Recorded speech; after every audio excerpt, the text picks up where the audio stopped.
गुढीपाडव्याच्या सगळ्यांना खूप खूप शुभेच्छा. नमस्कार. सोनल्स किचनमध्ये पुन्हा एकदा तुमचे खूप खूप मनापासून स्वागत आहे. तर आज मी तुम्हाला झटपट अशी बासुंदी बनवून दाखवणार आहे, विना माव्याची. जशी आपण हलवाईकडे खातो त्या प्रकारे ही बासुंदी तयार होते. तर हा व्हिडिओ तुम्ही नक्की पूर्ण बघा आणि तुम्ही माझ्या चॅनलवर जर नवीन असाल तर माझ्या चॅनलला सबस्क्राईब करा.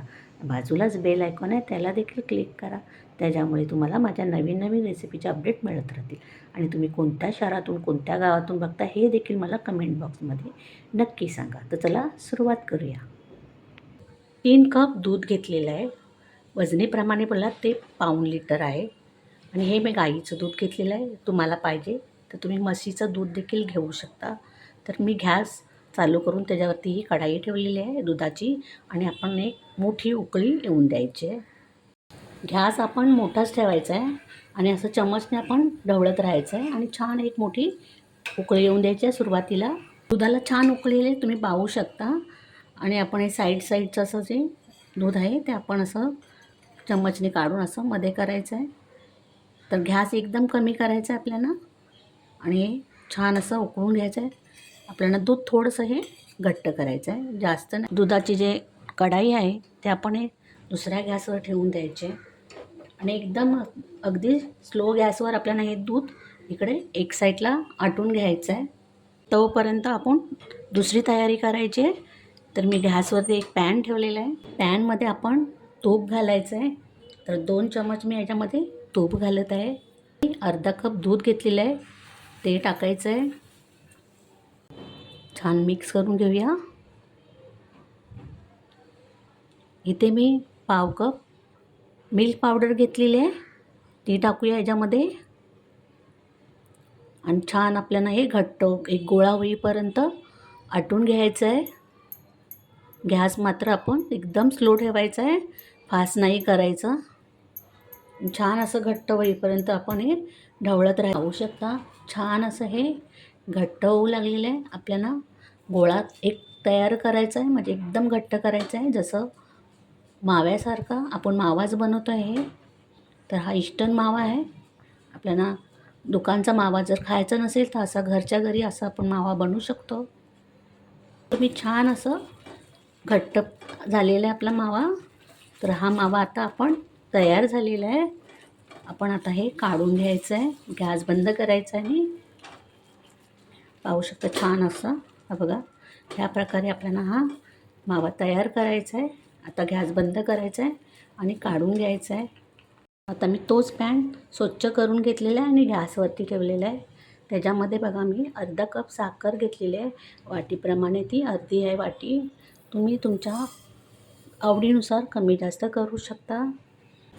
आणि साखर आपल्याला छान अशी कमी गॅस करून कॅरेमल करून घ्यायचं आहे.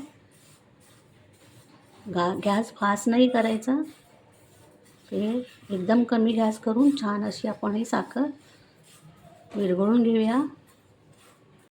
साखर पाहू शकता तुम्ही वितळू लागलेली आहे. आपल्याला अशी छान अशी थोडंसं डार्क रंग आला पाहिजे, त्याच्यामुळे आपल्या बासुंदीला छान असा रंग येईल. ते छान असं आपण वितळून घेऊया. एकदम कॅरेमल करून घ्यायची आहे साखर आणि असं हलवत राहायचं आहे. साखर छान आपली विरघळलेली आहे, तुम्ही पाहू शकता. ह्याला थोडासा असा डार्क रंग आला पाहिजे, असं ब्राऊनसारखा पाहू शकता. छान असा सोनेरी रंग आलेला आहे बघा. आपल्याला जास्त ह्याच्यापेक्षा करायचं नाही आहे, ना तर ते कडू होणार. आता आपण गॅस बंद करायचं आहे. इथे आपण दूध आटवायला ठेवलं होतं ते देखील तुम्ही पाहू शकता. थोडंसं असं ते आटलं गेलेलं आहे.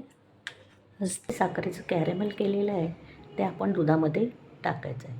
हळूहळू टाकायचं, एकदम टाकायचं नाही, आता ते असं फसफसेल आणि अंगावर उडण्याची शक्यता असेल.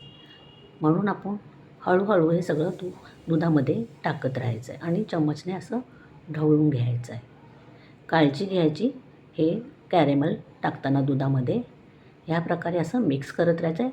तुम्हाला दाखवते मी व्हिडिओमध्ये, त्या प्रकारे असं मिक्स करत राहायचं आहे आणि टाकत राहायचं आहे. आता पॅनला जे लागलेलं आहे साखरेचं ते सगळं आपण काढून घ्यायचं आहे, दुधामध्ये टाकायचं आहे आणि छान असं हे मिक्स करायचं आहे. तुम्ही पाहू शकता त्याचा रंग देखील बघा किती छान अगदी सुरेख आलेला आहे. आणि साखर जरी त्याच्यामध्ये गोळा झाला असेल कॅरेमलचं तर घाबरायचं नाही. जसं दूध गरम होत जाईल तसं ते साखरेचं कॅरेमल विरघळत जाईल.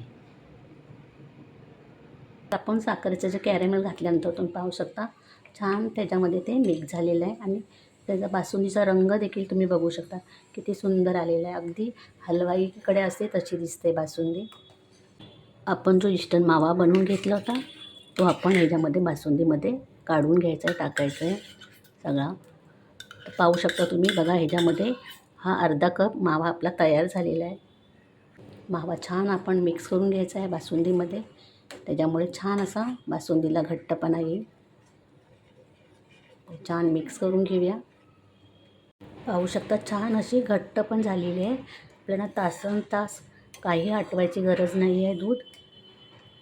आता ह्याच्यामध्ये मी 1 चमच चारोळी घालत आहे. तुम्ही तुमच्या आवडीनुसार तुम्हाला जे ड्रायफ्रूट टाकायचे असतात ते टाकू शकता तुम्ही. अर्धा चमच वेलची पावडर घेतलेली आहे ती टाकत आहे. आणि आता आपण छान हे मिक्स झाल्यानंतर गॅस बंद करायचा आहे. छान मी मिक्स करून घेतलेलं आहे वेलची टाकल्यानंतर बासुंदी. आता आपण गॅस बंद करायची आहे आणि आपण थंड करून घ्यायची आहे. बासुंदी छान आपली थंड झालेली आहे. पाहू शकता तुम्ही मस्त अगदी तिला रंग देखील आलेला आहे. खूप छान अशी आपली बासुंदी तयार झालेली आहे. छान अशी आपली घट्ट देखील झालेली आहे बासुंदी. अगदी आपण लग्नामध्ये पितो तशीच आहे बासुंदी. तुम्ही पाहू शकता हे बघा कलर देखील छान आलेला आहे. तर ह्या गुढीपाडव्याला तुम्ही नक्की अशी बासुंदी करून बघा आणि आपल्या परिवारामध्ये सगळ्यांना खायला घाला. खूप छान अशी तयार होते तुम्ही बघू शकता आणि अगदी झटपट तयार होते. तासनतास अगदी आपल्याला काही गरज नाही आहे बासुंदीचं दूध आटवण्याची. छान अशी ही बासुंदी आपली. तर गुढीपाडव्याला तुम्ही बासुंदी बनवा आणि तुम्हाला माझी रेसिपी आवडली असेल तर लाईक जरूर करा. माझी रेसिपी तुमच्या मित्रमैत्रिणीबरोबर, परिवारामध्ये, नातेवाईकांमध्ये शेअर करा. पुन्हा भेटूया आपण पुढच्या रेसिपीबरोबर. धन्यवाद.